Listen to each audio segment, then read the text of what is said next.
మీకు కొన్ని ప్రాముఖ్యమైనటువంటి సంగతులు అందించాలని నేను ఆశపడుతున్నాను. మానవ జీవిత కాలంలో దేవుడు వ్రాసినటువంటి ఆయుష్కాలంలో మనిషికి దేవుడు ఇచ్చినటువంటి ఆయుష్ గురించి మనం ఆలోచిస్తే, మనిషి ఎక్కువ కాలం బ్రతకాలి అంటే దేవుని కొరకు బ్రతికితేనే ఎక్కువ కాలం మనిషి బ్రతకగలడు. ఈ భూమి మీద దేవుని కొరకు బ్రతికినటువంటి వారిలో ఒక అబ్రహాం కానివ్వండి, ఇస్సాకు కానివ్వండి, యాకోబు కానివ్వండి, అపోస్తలుడైన పౌలు గారు కానివ్వండి, పేతురు గారు కానివ్వండి, యోహాను గారు కానివ్వండి, వీళ్ళందరూ బ్రతికినటువంటి కాలం మనం ఆలోచిస్తే చాలా సంవత్సరాలు వాళ్ళు బ్రతికారు. దేవుని కొరకు ఎవరైతే బ్రతకాలనుకుంటారో ఈ శరీరం అందు నిలిచి ఉంటారు అని బైబిల్ చెప్పింది. దేవుని కొరకైతే ఈ శరీరం అందు ఉంటారు, ఆయన కొరకు కాకపోతే ఈ శరీరాన్ని విడిచిపెడతారు. ఫిలిప్పీలకు రాసినటువంటి పత్రికలో 1వ అధ్యాయము 24వ వచనం మనం చూసినట్లయితే, నేను ఈ శరీరమందు నిలిచి ఉండుట, నేను ఈ శరీరమందు ఉన్నాను అంటే మిమ్మును బట్టి నేను ఉన్నాను. మిమ్మును బట్టి, ఇంకో మాటలో చెప్పాలంటే మీ కొరకే దేవుడు ఉంచాడు. నేను మీ కొరకు ఉన్నాను, మీ కొరకు దేవుడు నన్ను ఉంచాడు. ఎక్కువ కాలం భూమి మీద దేవుని కొరకు బ్రతకాలని, మీరు బ్రతకాలని అనుకుంటే ఖచ్చితంగా దేవుని కొరకు బ్రతికితేనే భూమి మీద ఎక్కువ కాలం దేవుడు బ్రతికి ఉంచుతాడు. దేవుని కొరకే కానప్పుడు దేవుడు చూస్తాడు.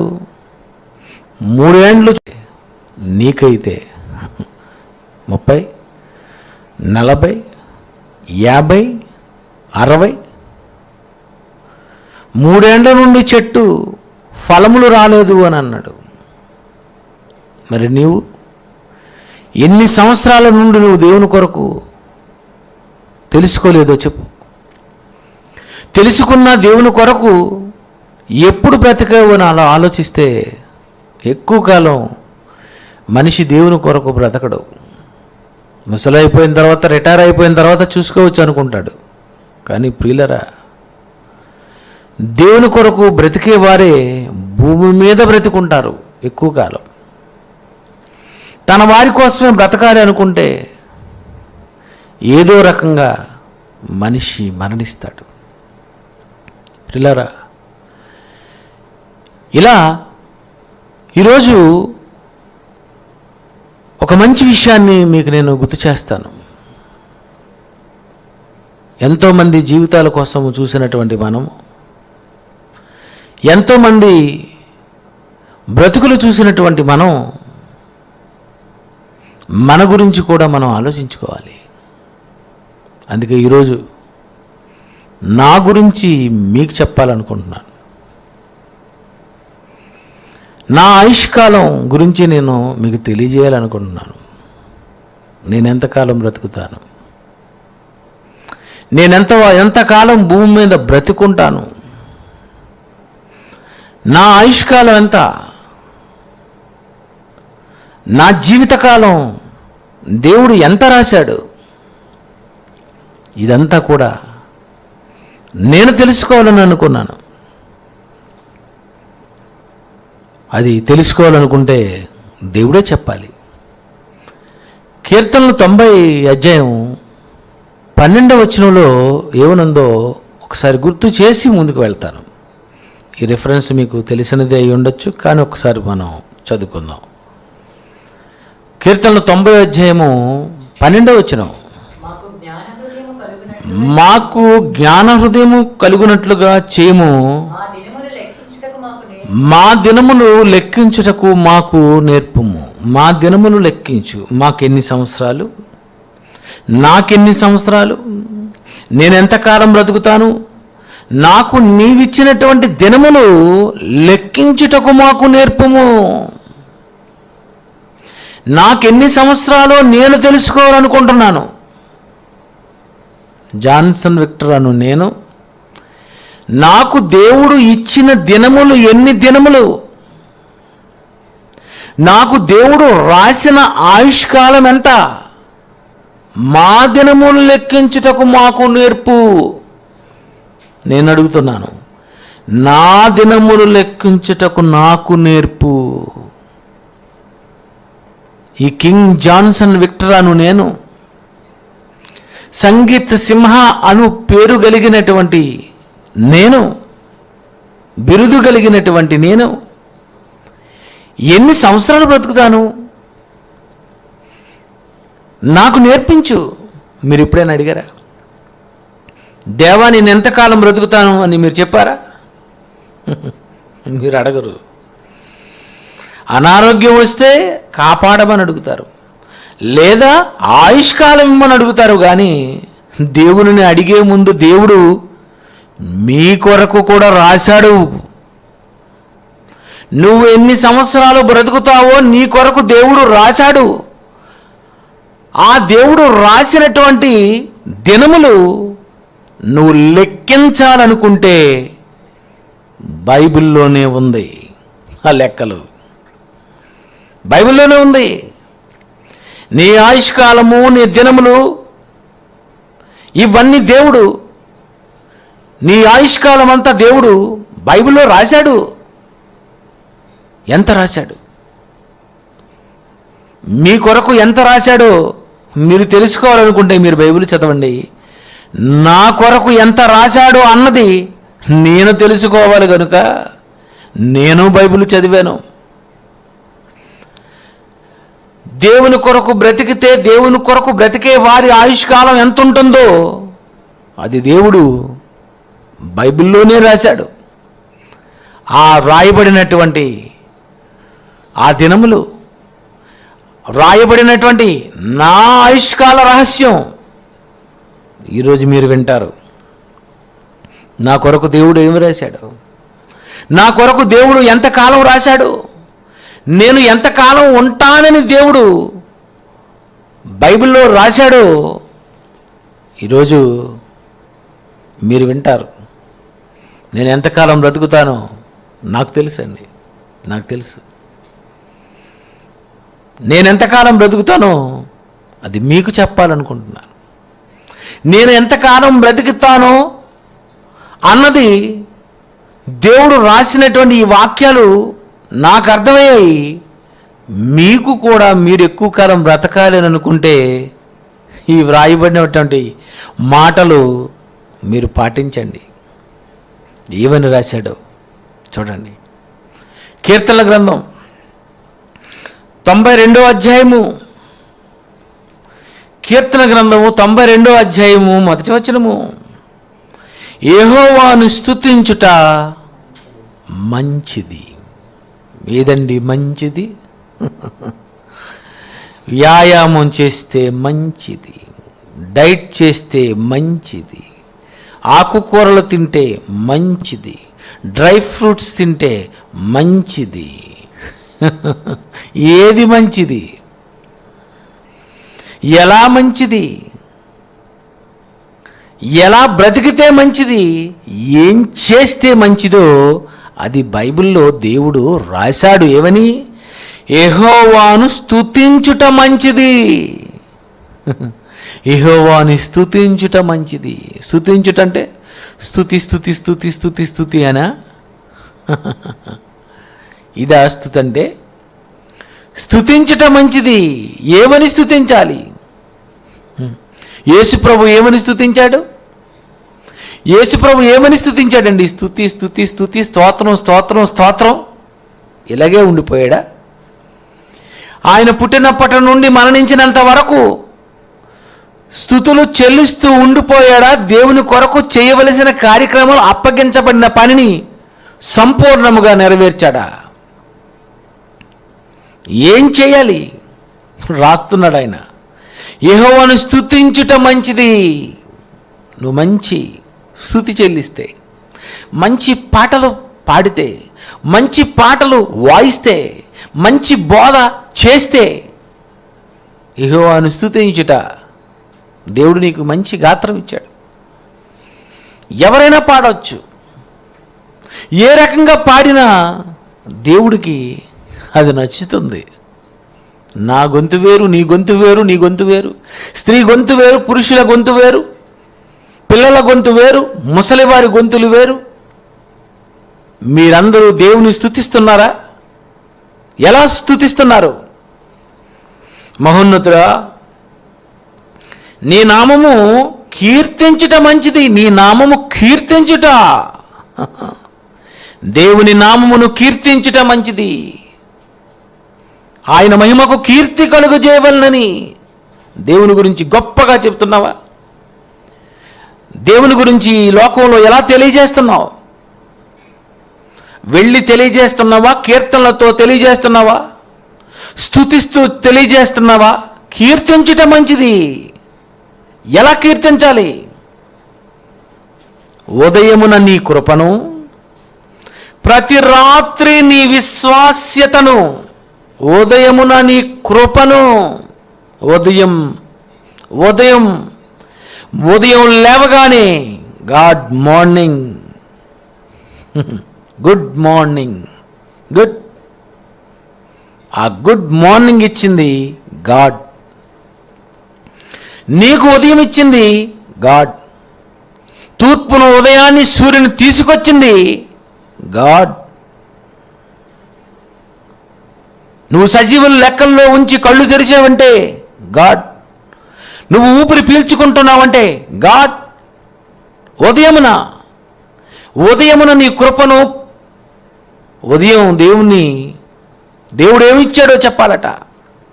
గాలిచ్చావు, నీరిచ్చావు, వెలుగిచ్చావు, వేడిచ్చావు, తినడానికి ఆహారం ఇచ్చావు, నాకు కావలసినవన్నీ ఇచ్చావు, నా ఆత్మను రక్షించుటకు యేసుని ఇచ్చావు, నేను ఎలా బ్రతకాలో తెలుసుకొనుటకు వాక్యాన్ని ఇచ్చావు, మరణించిన తర్వాత నేను ఎక్కడికి వెళతాను, ఎవరు తీసుకొని వెళతారో ఇదంతా నువ్వు నాకు ఇచ్చావు అని దేవుడిచ్చిన కృపను ఉదయమున లేవగానే ప్రార్థన చేశారు ఎవరైనా?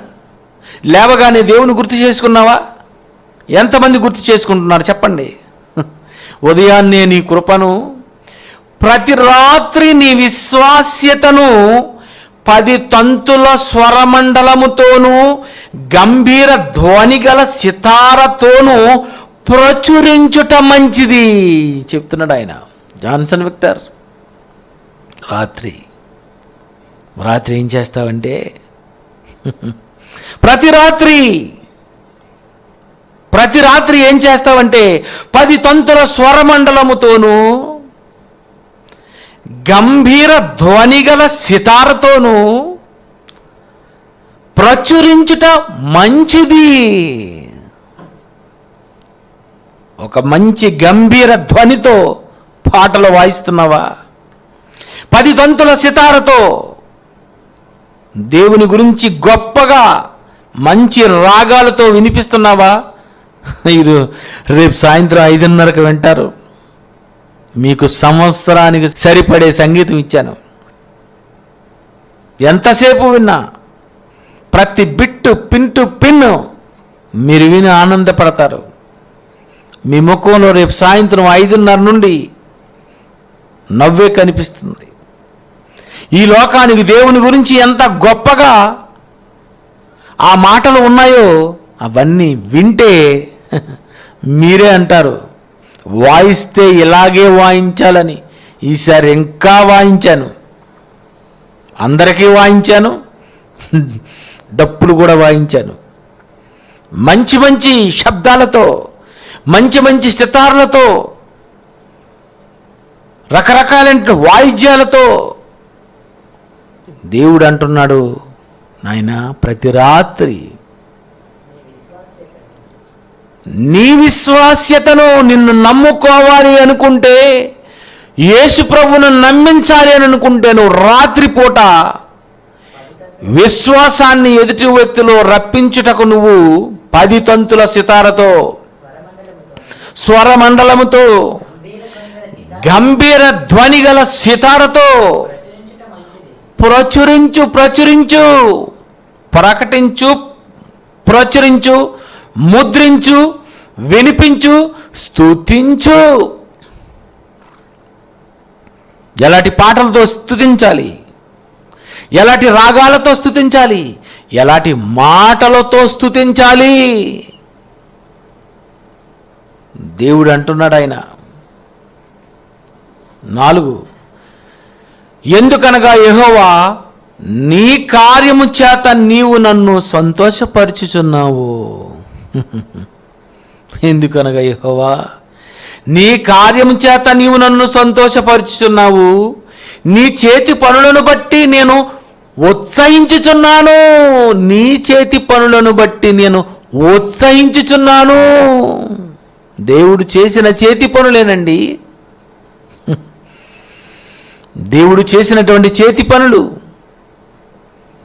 ఒక జంతువు చర్మం దేవుడు చేయలేదా? ఆ చర్మముతో మనం వాయిస్తున్నప్పుడు ఆ శబ్దం వింటుంటే ఉత్సాహం. ఒక తీగ మీటితే దాని నుండి వచ్చినటువంటి శబ్దము ఉత్సాహము. దేవుడు చేసినటువంటి అనేకమైనటువంటి ఆహార పదార్థాలు తింటుంటే ఉత్సాహము. నీ చేతి పనులతో నేను ఉత్సహించుచున్నాను. యెహోవా నీ కార్యములు ఎంత దొడ్డవి, నీ ఆలోచనలు అతి గంభీరములు. పశుప్రాయులు వాటిని గ్రహింపరు.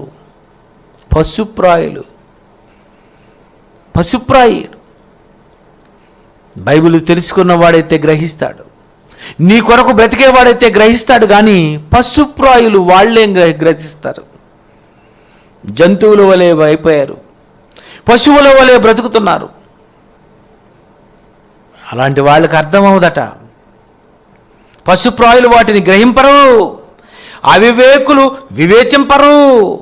నిత్య నాశనము నొందుటికే గదా భక్తిహీనులు గడ్డి వలె చిగుర్చుదురు. భక్తిహీనులు బాగా బ్రతుకుతారట, భక్తిహీనులు బాగా చిగురుస్తారట. ఏంటి భక్తిహీనులు లేని వీడు ఇంత కోటీశ్వరుడు అయిపోతున్నాడని మీకు అనుమానం ఉందా?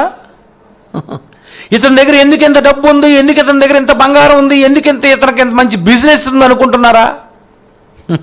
భక్తిహీనులు, భక్తిహీనులు బాగా ఏమవుతారటండి? వాళ్ళు గడ్డి వలె చిగుర్చుదురు. చెడు పనులు చేయువారు అందరూ పుష్పించుదురు. చెడు పనులు చేసిన వాడే పుష్పిస్తాడట. చెడు పనులు చేసిన వాళ్ళు ఏటి ఇంకా ఎందుకు దేవా ఉంచుతున్నావు అని నువ్వు అడుగుతున్నావు. చెడు పనులు చేసేవాడు వీడింత చెడ్డవాడు కదా, వీడిని ఎందుకు ఉంచావు? చెడ్డ పనులు చేసేవారు పుష్పిస్తారు, అభివృద్ధి చెందుతూ ఉంటారు. 8వ వచనం, యెహోవా నీవే నిత్యము మహోన్నతుడుగా నుందువు. నీ శత్రువులు యెహోవా నశించెదరు.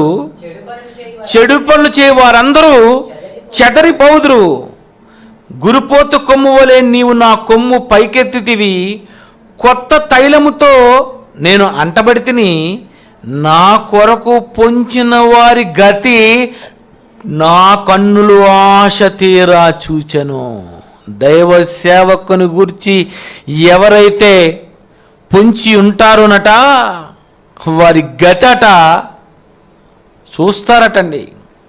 మళ్ళీ చూడండి 11, నా కొరకు పొంచిన వారి గతి నా కన్నులు ఆశ తీరా చూచెను. ఇతడు నాశనం అయిపోవాలి, ఇతడు చచ్చిపోవాలి,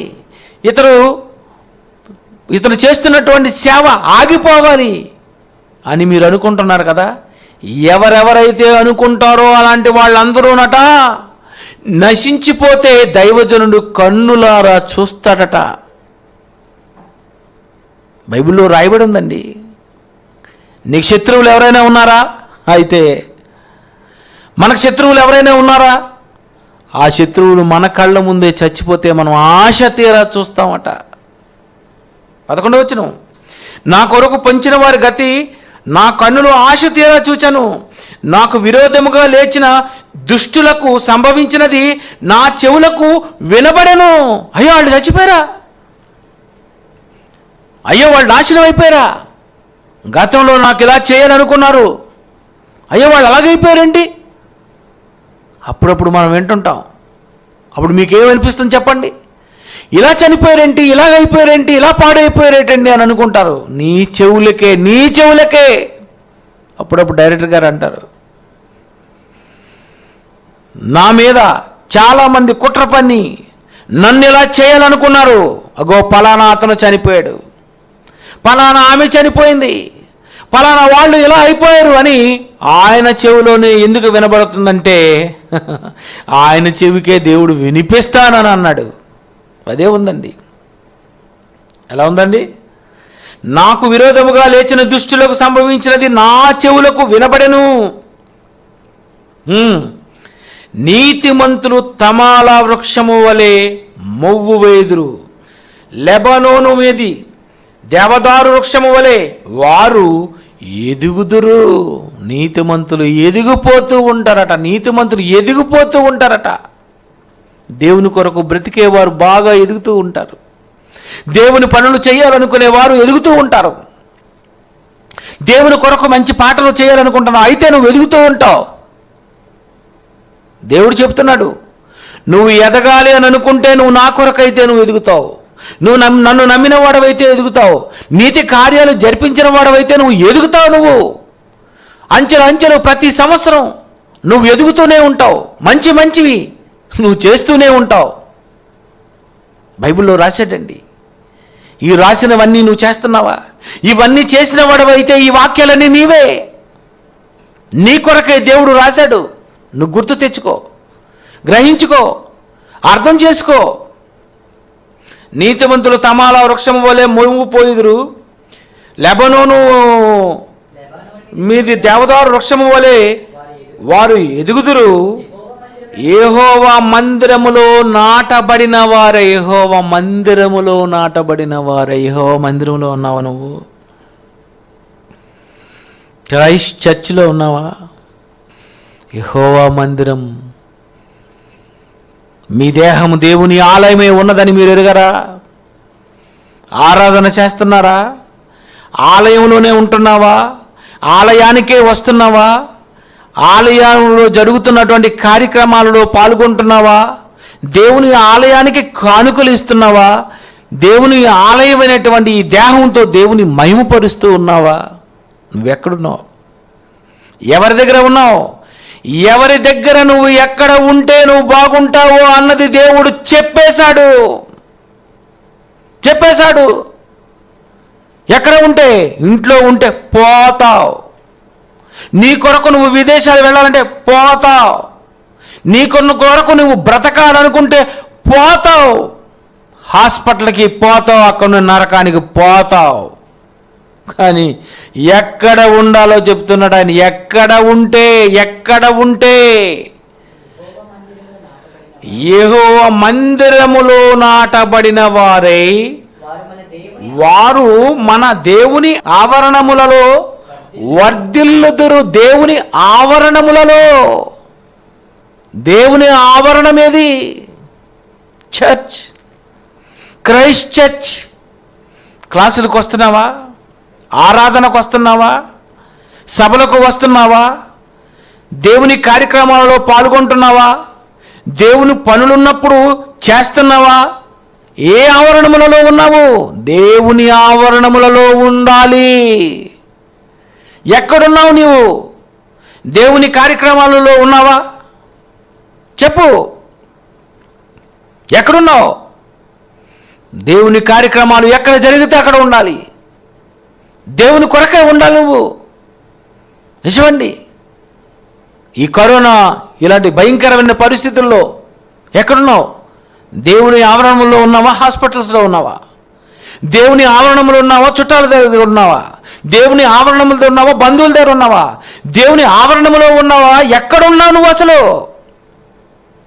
ఇంటికి వెళ్ళిపోవాలంటావు, ఊరు వెళ్ళిపోవాలంటావు, చుట్టాలింటికి వెళ్ళిపోవాలనుకుంటున్నావు. కానీ ఆవరణము దేవుని ఆవరణము. దేవుని కార్యక్రమాలు ఎక్కడుంటే అక్కడ నేను ఉండాలి. ఏది దేవుని ఆవరణము? నేను బాప్తిసం పొందినప్పటి నుండి ఆనాటి నుండి ఈనాటి వరకు గుండె మీద చేసుకొని చెప్తాను, దేవుని ఆవరణములోనే ఉన్నాను. ఇవన్నీ చదువుకున్న తర్వాత నాకు అర్థమైంది, ఆహా ఎక్కడ ఉండాలి, ఏ కార్యక్రమాలలో ఉండాలి, ఎవరి దగ్గర ఉండాలి, చెప్పు. ఎక్కడ ఉన్నావు? ఎప్పుడు దేవుడు దేవుడు దేవుడు, దేవుని కార్యక్రమాలేనా? ఇంక నీకు బంధువులు, చుట్టాలు, అక్కలు, తమ్ముళ్ళు వీళ్ళెవరూ లేరా? ఎంతోమంది అంటుంటూ ఉంటారు నన్ను, ఏట్రా ఎప్పుడు రావేటి, ఎప్పుడు మా ఇంటికి రావేంటి? నేను ఆవరణములో ఉన్నాను, దేవుని మందిరంలో ఉన్నాను. దేవుని ఆవరణము. ఎక్కడ క్లాస్ జరిగితే అదే ఆవరణము, ఎక్కడ సభలు జరిగితే అదే ఆవరణము, ఎక్కడ ఆరాధన జరిగితే అదే ఆవరణము. ఎక్కడున్నావు? దేవుని కార్యక్రమాల్లోనే ఉన్నావు. అయితే నువ్వు దేవుని ఆవరణములో ఉన్నావు. ఎక్కడ ఉన్నవాడు ఎంత ఆయుష్కాలం కలిగి ఉంటాడు? ఎక్కడ ఉన్నవాడు భూమి మీద ఎక్కువ కాలం బ్రతుకుతాడు? ఎవరు చిగురిస్తారు? ఎక్కడుంటే చిగురిస్తావు, ఎక్కడుంటే బ్రతుకుతావు, ఎక్కడుంటే ఆయుష్కాలం దీర్ఘాయుష్మంతుడై ఉంటావు. ఇవన్నీ తెలుసుకోవాలని అనుకుంటే దేవుడు అందుకే రాశాడు. ఏమని రాస్తున్నాడో చూడండి. యెహోవా మందిరములో నాటబడిన వారై వారు మన దేవుని ఆవరణములలో వర్ధిల్లుదురు. నాకు ఆశ్చర్య దుర్గమైన యెహోవా యథార్థవంతుడనియు ఆయన యందు ఏ చెడుతనములు లేదనియు ప్రసిద్ధి చేయుటకై. ఆయన యందు ఏ చెడుతనము లేదు. మీకు వస్తుంది ఒక ప్రసంగం, చెప్తాను నేను. ఆయన యందు ఏ చెడుతనము లేదట. సవాలు చేసి చెప్తాను, దేవుని యందు ఏ చెడుతనము లేదు. మీరు ఆశ్చర్యపోతారు. చెప్పావా? దేవుని యందు ఏ చెడుతనము లేదని చెప్పావా? యెహోవా గురించి మాట్లాడినా, యేసు ప్రభు గురించి మాట్లాడినా నువ్వు ఎప్పుడైనా చెప్పావా? ఎవరు చెప్పారు? ఎప్పుడు చెప్పావు? ఏమని చెప్పావు? ఇలా చెప్పాలట. ఇలా చేస్తే ఆయన యందు ఏ చెడుతనము లేదని ప్రసిద్ధి చేటకై వారు ముసలితనమందు ఇంకా చిగురు పెట్టుచుందురు. ఇక్కడ సీక్రెట్ చెప్పేశాడు ఆయన. ఇలా చేసిన వాడు ముసలైపోయినంత వరకు ఉంటాడు. మీరు ముసలైనంత వరకు ఉండాలనుకుంటున్నారా? జైశాలి గారికి 70 సంవత్సరాలు, తల పండిపోయింది. ముసలైపోయినంత వరకు ఉంటారు. ముసలైనంత వరకు, ముసలైనంత వరకు ఎవరుంటారు? ఎవరుంటారు? ముసలైనంత వరకు మీరు ఉండాలనుకుంటున్నారా? చెప్పండి. ముసలైనంత వరకు మీరు ఉండాలనుకుంటున్నారా? ఉండాలి అని ఒకవేళ అనుకుంటే 3వ వచనము, యెహోవా మహోన్నతుడని నీ నామము కీర్తించుట మంచిదని ఉదయమున నీ కృపను, ప్రతి రాత్రి నీ విశ్వాస్యతను 10 తంతుల స్వరమండలముతో, గంభీర ధ్వనితో, సితారతో ఎవరైతే ప్రచురిస్తారో వాళ్ళు ముసలితనము వరకు చిగురిస్తారు. జాన్సన్ విక్టర్ ఎంతకాలం ఉంటాడు? దేవా నేను ఎంతకాలం ఉంటాను తండ్రి? ఏంటో కరోనా, సువార్త లేదు, సభలు లేవు, ఎవరికైనా వెళ్ళి చెప్పాలన్నా పరిస్థితి బాగులేదు, లోకమంతా శ్మశానంగా ఉంది. 1 year మార్చి 19న ప్రారంభించబడినటువంటి లాక్డౌన్, ఈ కరోనాతో ప్రారంభమైనటువంటి ఈ భయంకరమైనటువంటి వేదనలు, కష్టాలు చూసి అనుకున్నాను, ఎందుకు తండ్రి వచ్చేస్తాను, ఏం బ్రతకాలి, ఎవరికి చెప్పాలి, మీరే పనిలో పడ్డారు కదా, మీరే పగ తీర్చుకుంటున్నారు కదా, మీరే ప్రతిఫలం ఇస్తానంటున్నారు కదా, మీరే కోత కోస్తున్నారు కదా, మీరే గొడ్డల చెట్లు వేరున ఉంచబడిందని చెప్పేశారు కనుక కోత మీరు ప్రారంభించారు, ఇంకెందుకు నేను అనుకున్నాను. ఏంటి తండ్రి, ఇంకెంతకాలం బ్రతకాలి, నా ఆయుష్కాలం ఎంత అంటే ఆయన రాశాడు, ఇలా చేస్తున్నటువంటి వారు ముసలితనమందు ఇంకను చిగురు పెట్టుదురు, సారము కలిగి పచ్చగా నుందురు. సారము కలిగి పచ్చగా ఉంటారు. వారు ఆయుష్కాలం తెలీదు, ఆరోగ్యంగా ఉంటారు, పచ్చగా ఉంటారు, చిగురుస్తూ ఉంటారు. చిగుర్చాలనుకుంటున్నారా? పచ్చగా ఉండాలనుకుంటున్నారా? చచ్చిపోకుండా ఎక్కువ కాలం ముసలితనం వరకు ఉండాలనుకుంటున్నారా? పౌలు ముసలితనం వరకు లేడా? నా కాలము సమీపమైనది, ముసలైపోయాను. ఇంకా సువార్త ప్రకటించాను,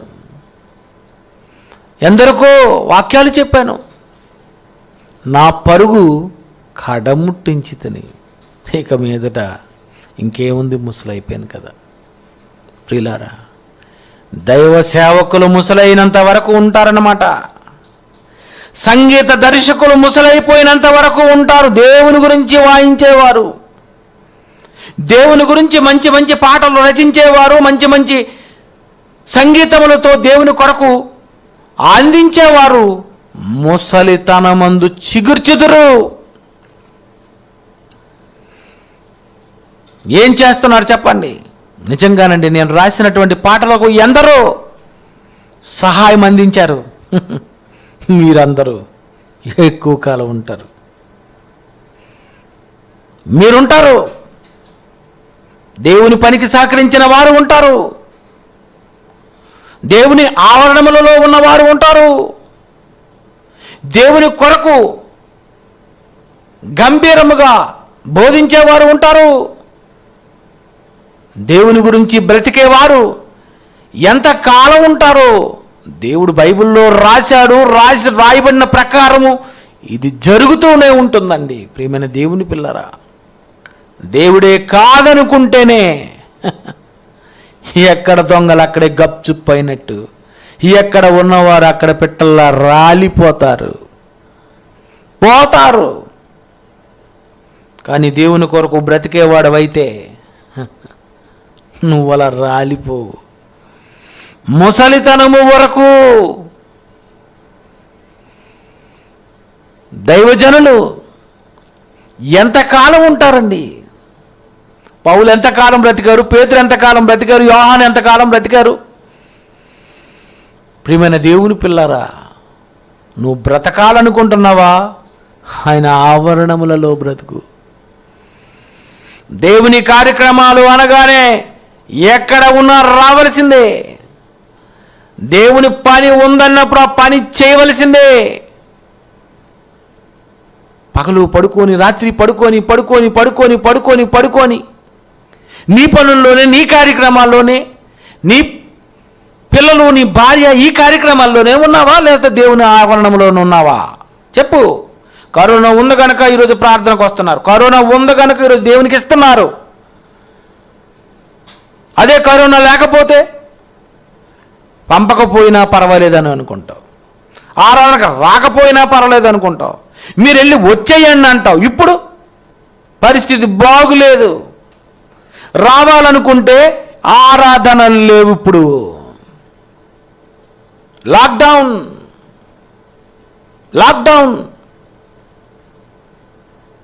ప్రియమైన దేవుని పిల్లరా, ఎక్కడ ఉండాలి, ఎవరి దగ్గర ఉండాలి? ప్రియులరా, ఎక్కువ కాలం బ్రతకాలనుకుంటే దేవుని కార్యక్రమాల్లో, దేవుని ఆవరణములలో, దేవుని మందిరములో, అదే కదండి 13వ వచనం, యెహోవా మందిరములలో నాటబడిన వారై వారు మన దేవుని ఆవరణములలో వర్ధిల్లుదురు. వర్ధిల్లుదురు. దేవుని దగ్గర ఉంటే బాగుంటావు, దేవునితో ఉంటే బాగుంటావు, దేవుని కార్యక్రమాలు చేస్తే బాగుంటావు, దేవుని పిల్లలకు బోధిస్తే బాగుంటావు, దేవుని పిల్లల కొరకు పాటలు రాస్తే బాగుంటావు. ఏం చేస్తున్నావు? ఏం చేస్తున్నావు? మీ కొరకండి తెల్లవారు 6 వరకు పడుకోలేదు. రాత్రి నిన్న రాత్రి పాటలు పంపించాలని ఎంత ప్రయత్నించినా ఒకే ఒక పాట, యేసుప్రభు పాట 2 నెలలుగా అవుతుంది. జస్ట్ ఇప్పుడే కంప్లీట్ అయింది. జస్ట్ ఇప్పుడే అదిరిపోద్ది పాట.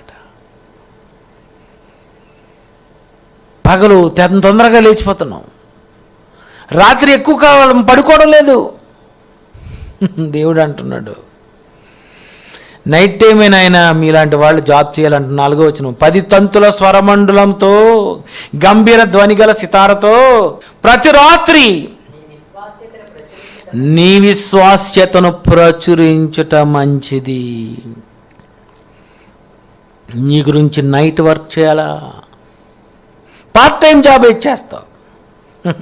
దేవుని పార్ట్ టైం జాబు నీకు అవసరం లేదు. చూసారా పిల్లరా,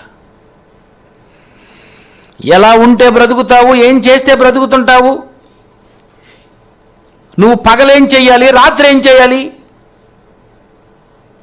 ఈ పగలు రాత్రి చేయవలసిన టైం టేబుల్ దగ్గర ఉందా?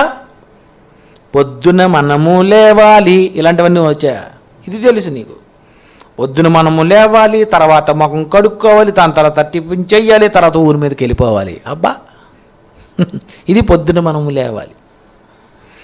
పొద్దున మనము లేవాలి, ఉదయమున అతని కృపను ప్రచురపరచాలి, మధ్యాహ్నం వరకు దేవుని కొరకే మాట్లాడాలి, మళ్ళీ మధ్యాహ్నం తర్వాత దేవుని కొరకే ఆలోచించాలి, రాత్రి అవ్వగానే ఆయన విశ్వాస్యతను, దేవుని నమ్మించటానికి ఏం చెయ్యాలో రాత్రంతా ప్లాన్ చేయాలి. ఎవరిని చంపాలో అని రాత్రంతా ప్లాన్ వేస్తావు కదా? కాదు, ఎవరిని రక్షించాలో, ఎవరిని ఎలా నమ్మించాలో, నమ్మించడానికి విశ్వాస్యతను గురించి రాత్రి ప్లాన్ చేయి, ఫుల్ ప్లాన్ చేయి. ఏమైనా ప్రణాళిక ఉందా? బ్రతకాలనే ప్రణాళిక ఉంది, డబ్బు సంపాదించాలన్న ప్రణాళిక ఉంది. కానీ నువ్వు సంపాదించాలన్నా, బ్రతకాలన్నా నువ్వు దేవుని ఆవరణములలో ఉంటేనే బ్రతుకుతావు. దేవుని దగ్గరకు వచ్చేయండి, దేవుని కార్యక్రమాలు చేయడానికి ఇష్టపడండి. అలా అనుకుంటేనే, అలా నువ్వు జరిపిస్తేనే ఎక్కువ కాలం నువ్వు బ్రతుకుతావు. నా ఆయుష్కాలం, నా ముసలితనం, ముసలైపోతానంట 52 సంవత్సరాలు, మహా అయితే ఇంకో 10, 20, 70 దాటితే ఆయాసము, దుఃఖము, 80 ఇది కష్టమే. ముసలైపోయినంత వరకు నువ్వు ఉండాలనుకుంటున్నావా? చిన్ననాటి నుండే దేవుని కొరకు నువ్వు మంచి పని చేయి. వచ్చే ఆవరణంలోకి వచ్చాయి, మందిరంలోనికి వచ్చాయి, సేవ చేయి. ఎంతోమంది పిల్లలు వీళ్ళు మందిరంలో ఉన్నారు, దేవుని ఆవరణములలో ఉన్నారు. వాళ్ళు ఎక్కడున్నారు? నువ్వు ఇంట్లో ఉన్నావు, టీవీ ముందు ఉన్నావు, పడుకుంటున్నావు. దేవుని కొరకు ఏం చేసావు? నువ్వు ముసలవ్వక ముందే చచ్చిపోతావు, మేము ముసలైపోయినంత వరకు ఉంటాం. కళ్ళు మూసుకోండి. ప్రేమగల మా తండ్రి, ఎవరు ఎంతకాలం బ్రతుకుతారు, ఎక్కడుంటే బ్రతుకుతారు, ఇదంతా మేము తెలుసుకుంటున్నాం. మీ పిల్లలు ఏం చేస్తే బ్రతుకుతారు? నిజంగా ఈ దావీదు ఈ కీర్తనలో వారు పాడారు, రచించారు, రాశారు, ఎక్కువ కాలం బ్రతికారు. మేము ఎక్కడ ఉంటే బ్రతుకుతాము, ఇదంతా మాకు తెలిసింది నాయన. ఇవన్నీ మా డైరెక్టర్ గారు జైశాలి పీడి సుందర్రావు గారు మాకు నేర్పారు. దేవుని కొరకు పుట్టావు, దేవుని కొరకు నువ్వు బ్రతకాలి, దేవుని పని చేయాలని. ఆనాటి నుండి ఈనాటి వరకు, బాప్తిసం పొందినప్పటి నుండి నేటి వరకు మీరే కావాలని మేము బ్రతుకుతున్నావు గనుకనే మీ కొరకు బ్రతికితే ఎంతకాలం బ్రతుకుతామో అది మీరు మాకు తెలియజెప్పారు. మా మనోనేత్రాలు వెలిగింపజేశావు. మీ పిల్లలు ఇవన్నీ గ్రహించుకొని గైకొనగలిగేటట్లు సహాయం చేయమని యేసుక్రీస్తు పేరట ఈ ప్రార్థన మీకు సమర్పిస్తున్నాం తండ్రి.